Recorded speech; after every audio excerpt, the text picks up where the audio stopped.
فرزند زہرا یہ حالات برے ہیں۔ کاشانہ بصیرت ایک ایسا مکمل یوٹیوب چینل جس پر محروم بصارت کے لیے بالخصوص اور تمام افراد کے لیے بالعموم سینکڑوں کی تعداد میں اسلامی کتب دستیاب ہیں۔ لہذا گزارش ہے کہ آپ اپنی ذمہ داری نبھاتے ہوئے کاشانہ بصیرت کو سبسکرائب کرنے کے ساتھ ساتھ بیل آئیکن کو پریس کیجئے تاکہ آپ علم کے حصول کے ساتھ ساتھ مذہب اہل بیت کی اشاعت میں بھی اہم کردار ادا کرتے رہیں۔ کاشانہ بصیرت۔ فرزند زہرا یہ حالات برے ہیں۔ السلام علیکم ورحمۃ اللہ وبرکاتہ۔ سامعین، آپ سماعت فرما رہے ہیں در محضر حضرت آیت اللہ عظمیٰ محمد تقی بہجت کے دروس اور تقاریر پر مبنی کتاب، جس کو تحریر کیا ہے محمد حسین رخشاد نے۔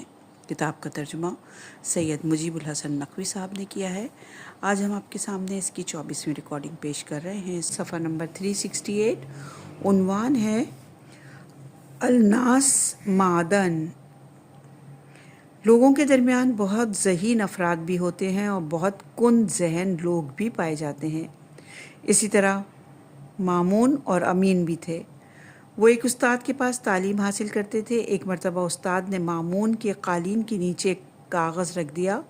مامون کو اندازہ ہو گیا کہ جہاں وہ بیٹھتا ہے اس کے نیچے کچھ رکھا گیا ہے، جبکہ جہاں امین بیٹھتا تھا وہاں اس کے قالین کے نیچے استاد نے اینٹیں رکھیں، لیکن امین کو پتہ نہ چلا۔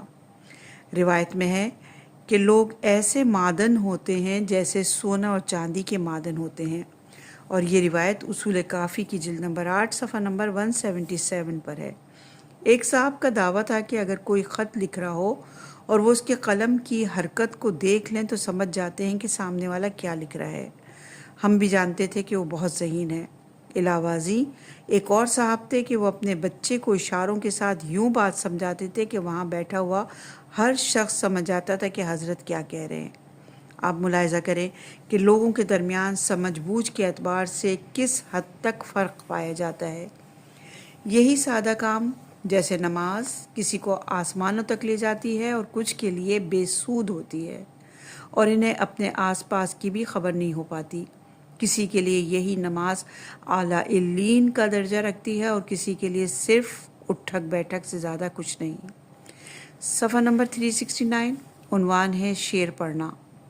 سوال: کیا شب جمعہ میں شعر پڑھنا مکروہ ہے؟ جواب: ایسے اشعار جو لاہ و لاپ عیش و عشرت کی محافل کے لیے ہوتے ہیں اور وہاں پڑھے جاتے ہیں، انہیں شب جمعہ میں پڑھنا سخت مکروہ ہے۔ لیکن وہ اشعار جن میں ذکر خدا، مناجات یا مدح پیغمبر اور آل پیغمبر صلوات اللہ علیہم اجمعین ہو، ان کا پڑھنا نہ صرف یہ کہ مکروہ نہیں ہے بلکہ ممدوح ہے۔ یہ روایت وسائل شیعہ جلد نمبر 7 صفحہ نمبر 402 میں ہے موجود۔ صفحہ نمبر 369 ہے، عنوان ہے مدحت اہل بیت علیہ السلام اور غنا۔ ایک مرتبہ حضرت آیت اللہ مرزا شیرازی بزرگ ایک محفل میں تشریف فرماتے اور وہاں اہل بیت علیہ السلام کی شان میں مدح سرائی ہو رہی تھی۔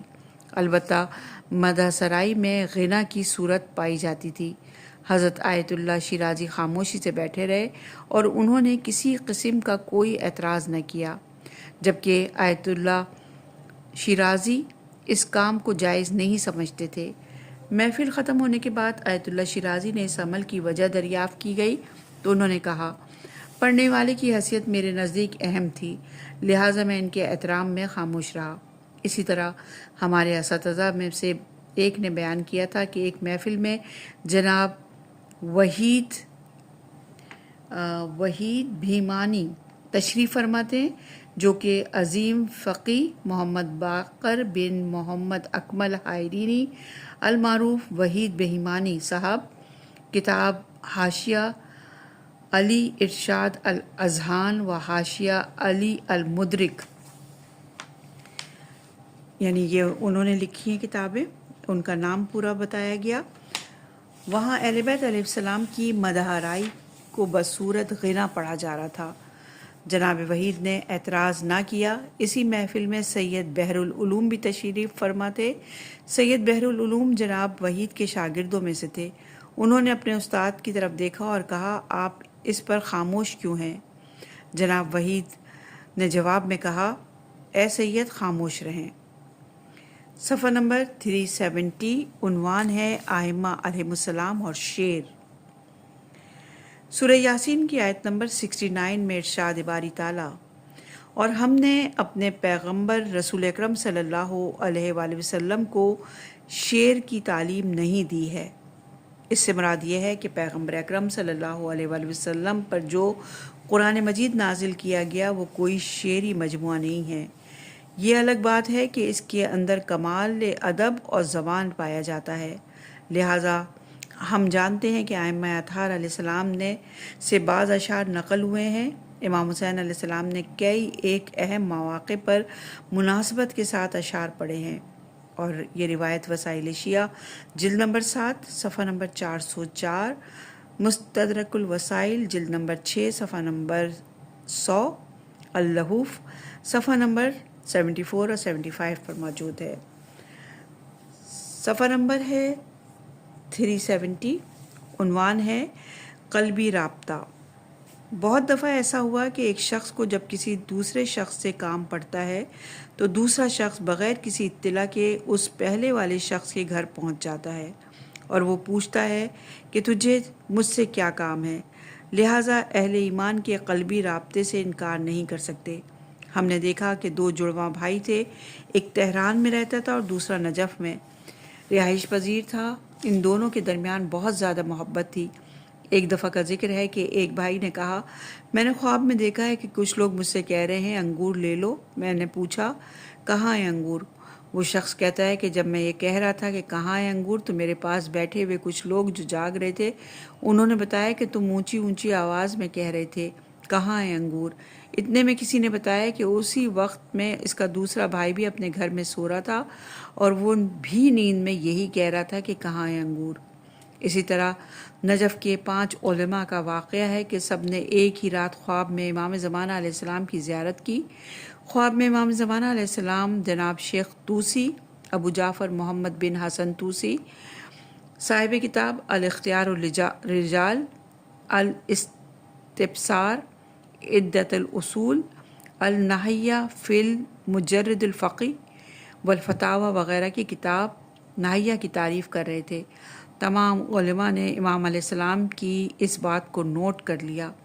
جب ان 5 علماء کی آپس میں ملاقات ہوئی تو انہوں نے اپنی اپنی نوٹ کی ہوئی تحریر ایک دوسرے کو دکھائی۔ سب کی تحریر ایک ہی جیسی تھی۔ صفحہ نمبر 371 عنوان ہے زائر کے پاؤں کی خاک۔ اہل بیت علیہ السلام کی شان کے حوالے سے مسلمانوں کے درمیان بہت زیادہ اختلاف پایا جاتا ہے، جیسا کہ قرآن مجید کے حوالے سے بھی ایسا ہی ہے۔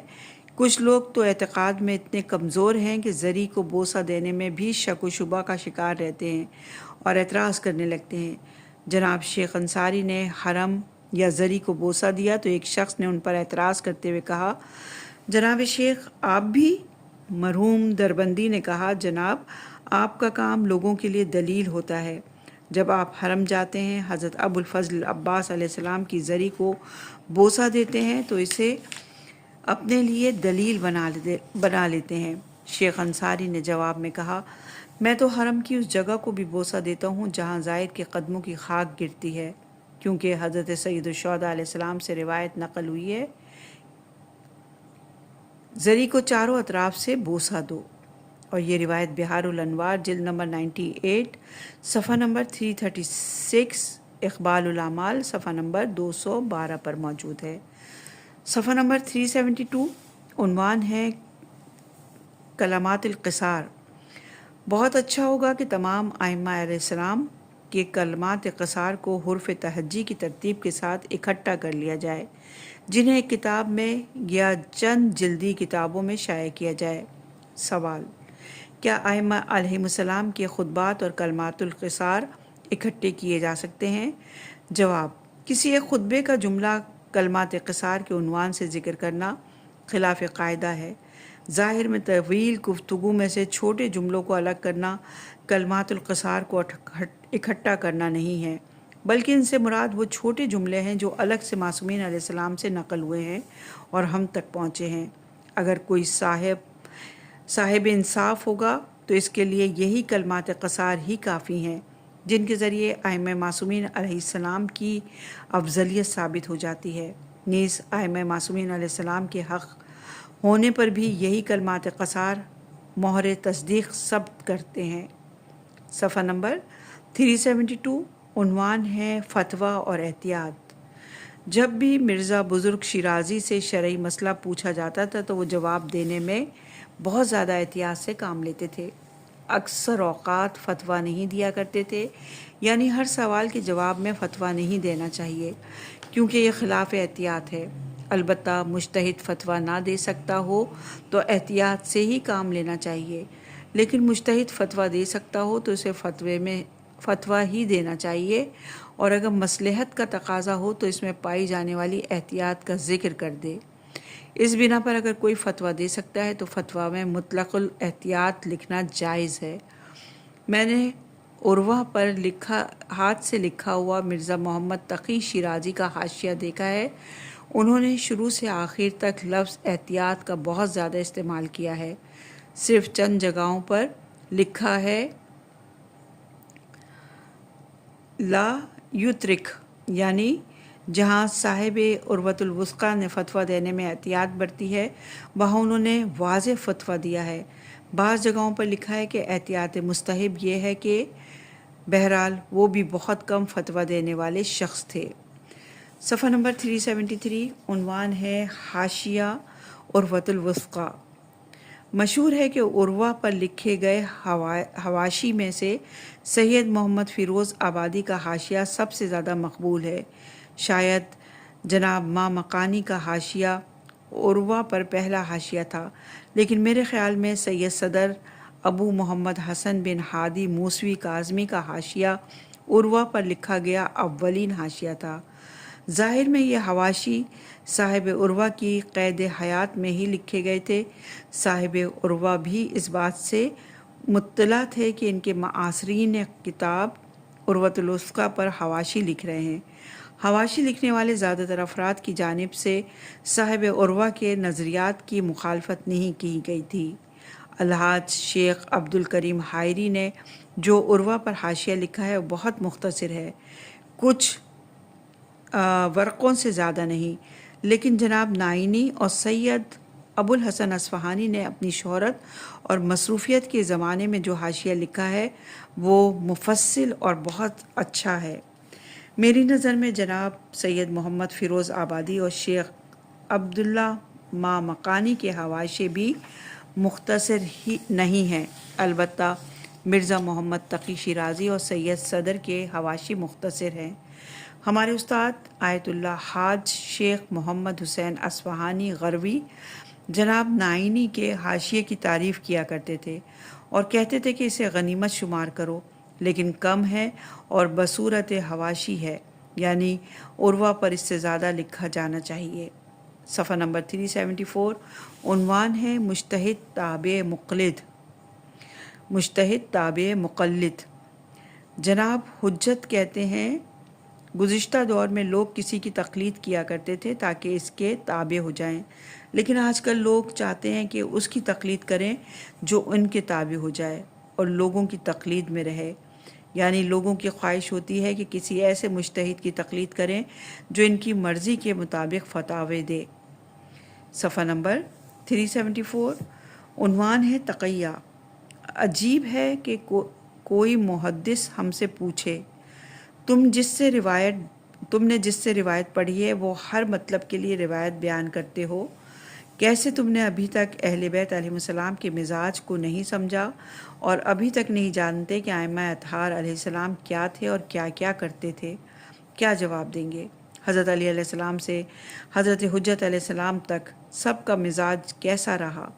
جی ہاں، علی علیہ السلام کے دور میں آپ علیہ السلام کا مزاج یہ تھا کہ تقیہ کیا جائے، 25 سال تک گوشہ نشینی اختیار کر رکھی تھی، بلکہ ظاہری خلافت کے 5 سال میں نوبت یہاں تک آن پہنچی تھی کہ یا سب کو رد کرتے ہوئے ہر کسی سے جنگ کرتے رہیں یا حفظ الاسلام کی خاطر انہی کے ساتھ گزارا کریں۔ علی علیہ السلام نے امت کی حفاظت کے نئے اصول دیے۔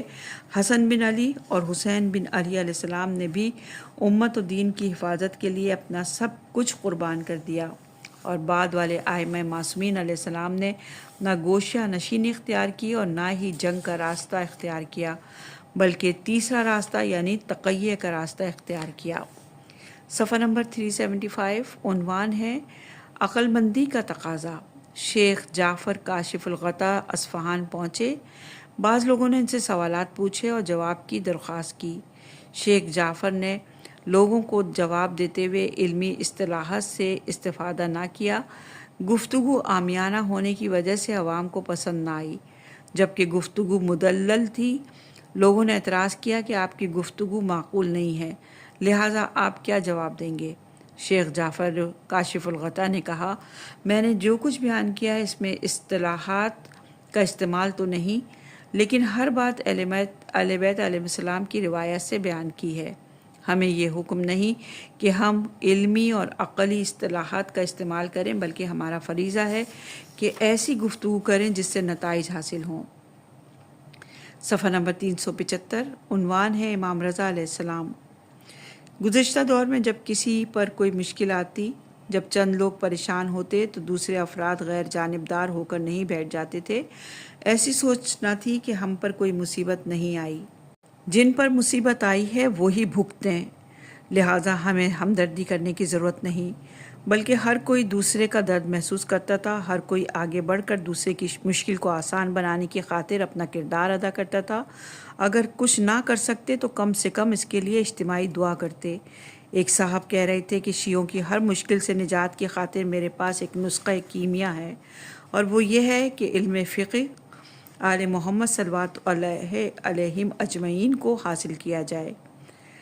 جو کوئی محمد اور آل محمد علیہ السلام کے علوم کو حاصل کرنے میں مشغول ہوگا، یہ اس کے لیے سب سے بڑھ کر توسل اور دعا ہے۔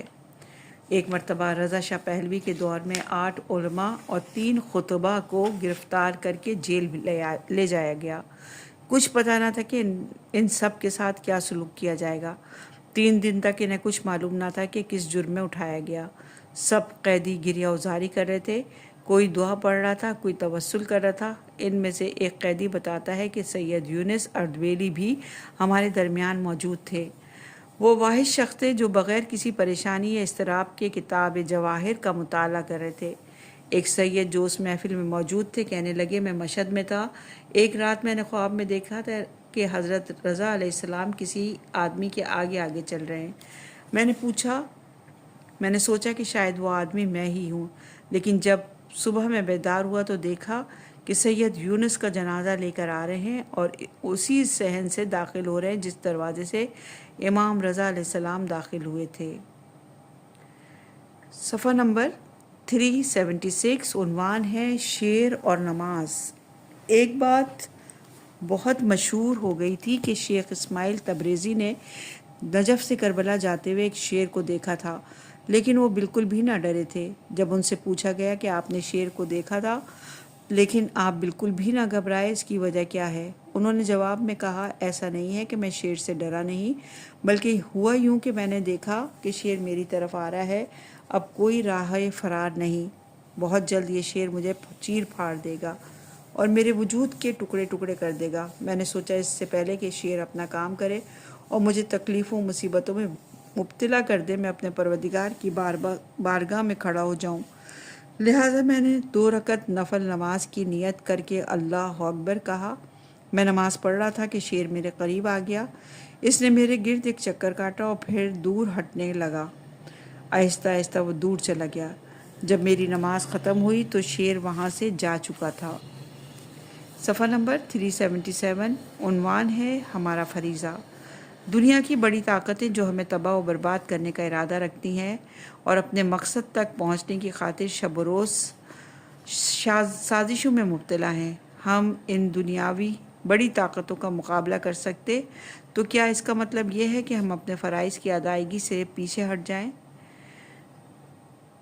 آج شیعوں کی تباہی اور نابودی کی خاطر ایران، عراق، لبنان، پاکستان اور افغانستان میں دشمن کی جانب سے ایک یلغار ہے۔ ایسے میں ہمارا فریضہ کیا ہے؟ ان مشکلات اور مصیبتوں میں کم سے کم دعا کریں اور حضرت حجت اجل اللہ تعالیٰ فرجہ شریف سے توسل کریں، دوسروں سے بھی دعا کرنے کو کہیں۔ حضرت نے جو خود اپنے لیے دعا پڑھی ہے اسے پڑھیں اور توبہ کریں۔ البتہ ہر عمل کی توبہ اس کے حساب سے ہے، اس کے اپنے حساب سے ہے۔ اگر کسی کا مال کھایا ہے تو پہلے اس مال کو واپس کریں، پھر استغفار کریں۔ صفحہ نمبر 377، عنوان ہے انگور کا خوشہ۔ حضرت آیت اللہ شیخ لطف اللہ صافی کے بیٹے بہت سے موثق ہوئے واسطہ سے شیخ حسین توسلی، جو کہ بہت متقی اور پرہیزگار شخص تھے، آج کل گل پائیگانی اسپتال میں داخل ہیں۔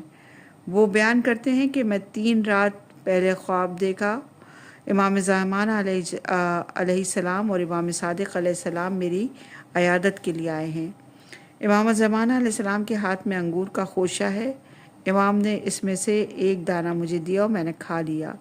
پھر کہنے لگی یہ انگور کا خوشہ امام صادق علیہ السلام کا ہے اور انگور کا خوشہ امام جعفر صادق علیہ السلام کو دے دیا۔ میں نے امام صادق علیہ السلام سے انگور مانگے تو امام نے انگور کا خوشہ مجھے دے دیا۔ آقائے صافی کے بیٹے کہتے ہیں کہ یہ واقعہ سننے کے بعد مجھے وہ تاریخی قصہ یاد آ گیا جس میں ایک آدمی امام جعفر صادق علیہ السلام کی خدمت میں جاتا ہے اور دیکھتا ہے کہ امام کے ہاتھ میں رسول خدا کا عصا مبارک ہے۔ وہ آدمی کہتا ہے کہ یا ابن رسول اللہ، مجھے اجازت دے کہ میں اس عصا کو بوسہ دوں۔ امام اپنا ہاتھ آگے بڑھا دیتے ہیں اور فرماتے ہیں کہ یہ عصا ایک لکڑی کا ہے اور میں فرزند رسول خدا ہوں۔ اور یہ روایت بہار الانوار جلد نمبر 10 صفحہ نمبر 222، دائم الاسلام جلد نمبر 1 صفحہ نمبر 95، مناقب ابن شہر عاشوب جلد نمبر 4 صفحہ نمبر 248 پر ہے۔ صفحہ نمبر 378، عنوان ہے ایک شخص کی معافی۔ اگر ایک لفظ کا کئی معنی میں استعمال ہونے والا مسئلہ حل ہو جائے تو آیات اور روایت کے بہت سارے مطالب حل ہو جائیں گے۔ جیسا کہ اللہ الصمد کے بارے میں روایت ہے کہ اس کی 5 جہات ہیں، اور یہ روایت معنی الاخبار صفحہ نمبر 6، اصول کافی جلد نمبر 1 صفحہ نمبر 123، بہار الانوار کی جلد نمبر 3 صفحہ نمبر 220، توحید قدوس صفحہ نمبر 90، مصباح الکفیمی صفحہ نمبر 369، المقام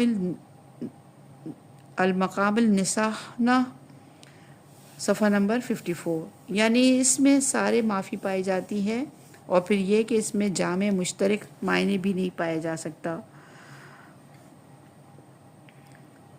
سمد یعنی ایسا کوئی جب لوگوں کو اپنی حاجت میں اس کی ضرورت ہو تو لوگ اس کی طرف رجوع کریں، یعنی ایسا کوئی جو اندر سے خالی نہیں ہے۔ اس سے مراد بسیط الحقیقت ہے۔ اس معنی کے درمیان کوئی وجہ مشترک نہیں ہے، لہٰذا نہیں کہا جا سکتا کہ یہ مشترک معنوی ہے۔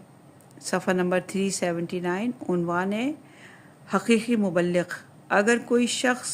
اگر کوئی پیغمبرانہ کام کرے اور تبلیغ کے لیے جائے اور اس کا طریقہ کار دستورات پیغمبر صلی اللہ علیہ وآلہ وسلم کے مطابق ہو، ایسا شخص جہاں کہیں جائے گا نورانیت پھیلائے گا، مردہ دلوں کو زندہ کر دے گا، دل کی اجڑی کھیتی کو سرسبز کر دے گا، کینہ اور بغض، نفرت اور دشمنیوں سے بھرے ہوئے سینوں کو محبت کے گل و گلزار اور لالہ زار میں تبدیل کر دے گا۔ ہر پیغمبر کے مبلغین انہی کے حواریوں میں سے تھے۔ حقیقت میں یہ لوگ پیغمبر ہوتے ہیں، یعنی حقیقی مبلغ ہیں، خواہ بالواسطہ یا بلا واسطہ۔ اگر دستورات پیغمبر کے مطابق تبلیغ کر رہے ہوں تو کیا کامیاب ہیں؟ کہیں ایسا نہ ہو کہ تبلیغ کے نام سے اپنی ضرورت یا لوگوں کی خواہشات پوری کرنا ہے۔ صفحہ نمبر 379 ہی ہے۔ مبلغین کو لوگوں کی روحی بیماریوں کے لیے طبیب ہونا چاہیے۔ مادی مفادات کو ایک طرف رکھ دیں، اپنی روحانی بیماریوں کا علاج کرتے ہوئے میدان عمل میں اتریں۔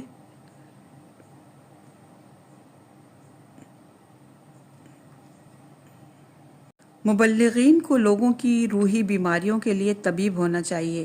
مادی مفادات کو ایک طرف رکھ دیں، اپنی روحی بیماریوں کا علاج کرتے ہوئے میدان عمل میں اتریں۔ دین سے متعلق اپنے شبہات کا جواب حاصل کریں۔ اپنی ذات کو مرکز قرار نہ دیں، بلکہ اگر کسی دوسرے کی آواز خوبصورت ہے تو اس سے کہیں کہ وہ دعا پڑھے۔ اس میں بہت زیادہ فرق ہے کہ ایک شخص اچھی آواز رکھتا ہو اور مطالب کو خوبصورت پیرائے میں اشعار و مثالوں کے ساتھ بیان کرے، جبکہ دوسری جانب ایک شخص اچھی آواز رکھتا ہو لیکن اس کے مطالب میں لوگوں کے مسائل کا حل نہ ہو، اس کی باتیں بے سود ہوں اور اس کی گفتگو بے ربط ہو۔ یقیناً پہلے والا شخص مؤثر ہوگا اور مفید نتائج حاصل کرے گا، جبکہ دوسرا والا شخص مثبت نتائج حاصل نہیں کر پائے گا۔ ایک عالم کہیں تبلیغ کے لیے گئے ہوئے تھے۔ مسجد جاتے ہوئے راستے میں انہوں نے دیکھا کہ ایک آدمی خراب کھجوریں لگا کر بیچنے کے لیے بیٹھا ہے۔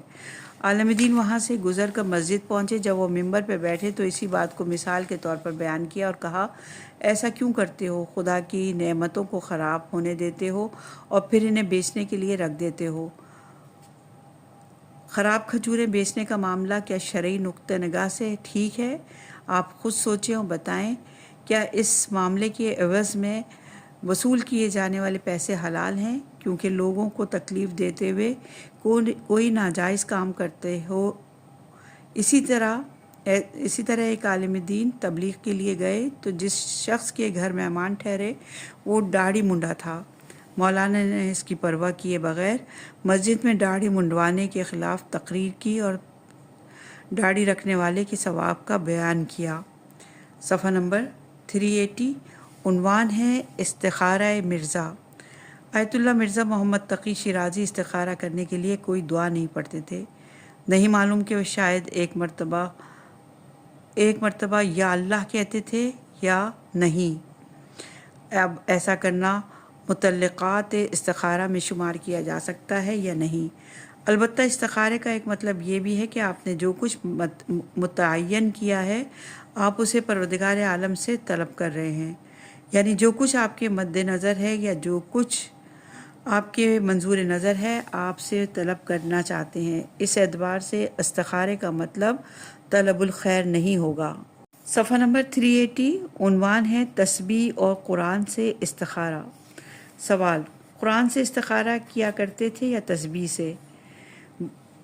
جواب: جو چیز معمول میں تھی وہ تسبیح سے استخارہ تھا، قرآن سے نہیں، اس لیے کہ بعض علماء کا کہنا ہے کہ ہم قرآن مجید کی بات کو اپنی سمجھ سے زیادہ درک نہیں کر سکتے۔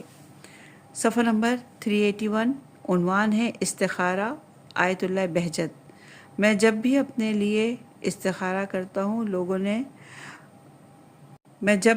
لیے استخارہ کرتا ہوں تسبیح سے کرتا ہوں۔ اگر ترک کرنے کا اشارہ آ جائے تو ترک کرنا بہتر ہے، اگر درمیانہ ہو تو میں انجام نہیں دیتا مگر یہ کہ اس کا کرنا اچھا اور اس کا ترک کرنا برا ہو تو پھر انجام دیتا ہوں کہ معظم لا درود شریف پڑھنے کے بعد تسبیح سے استخارہ کرتے تھے اور دو دانے الگ کرتے جاتے تھے۔ اگر آخر میں ایک دانہ بچ جاتا تو کہتے کہ اچھا ہے اور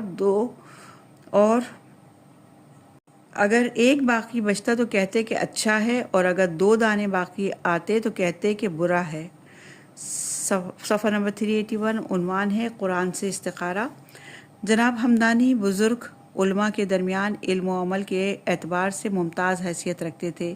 ایک مرتبہ ہم آقا زادوں میں سے ایک کے ہمراہ ان کی خدمت میں گئے۔ آقا زادے نے ان کے سامنے بندے کا تعارف کرایا۔ انہوں نے کہا اگر تم ایران چلے گئے تو واپس نجف آ جاؤ۔ انہوں نے شہر کا نام بھی لے لیا۔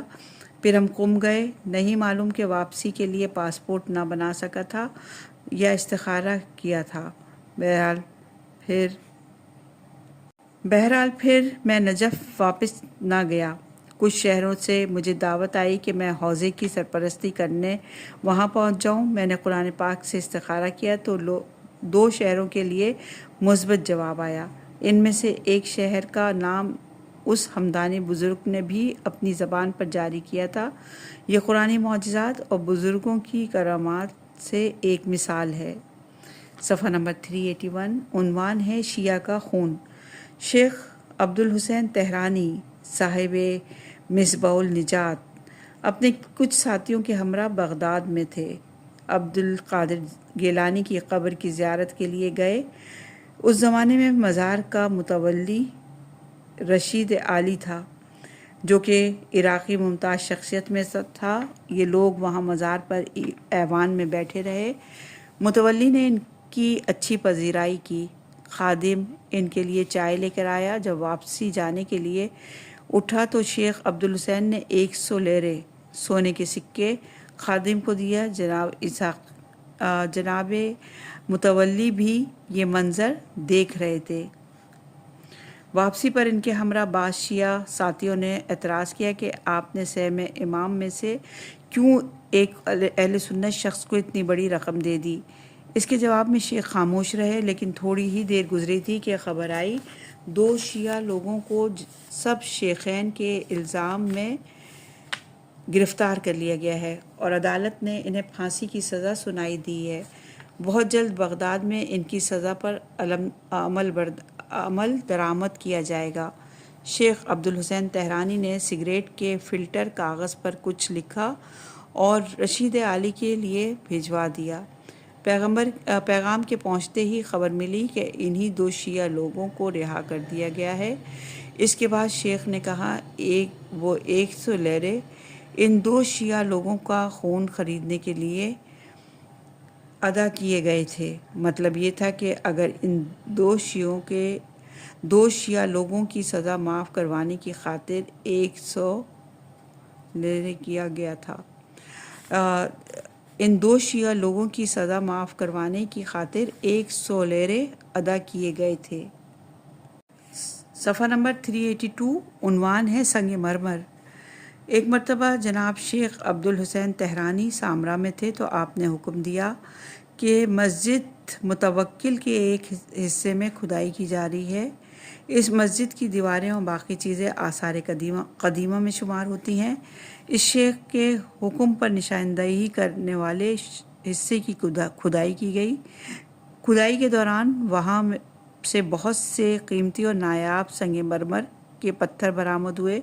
پھر شیخ عبدالحسین کے حکم پر ان سنگ مرمر کے پتھروں کے ساتھ امام ہادی علیہ السلام اجل اللہ تعالیٰ فرجہ الشریف اور امام عسکری علیہ السلام کے حرم کی دیوار پر سنگ کاری کی گئی۔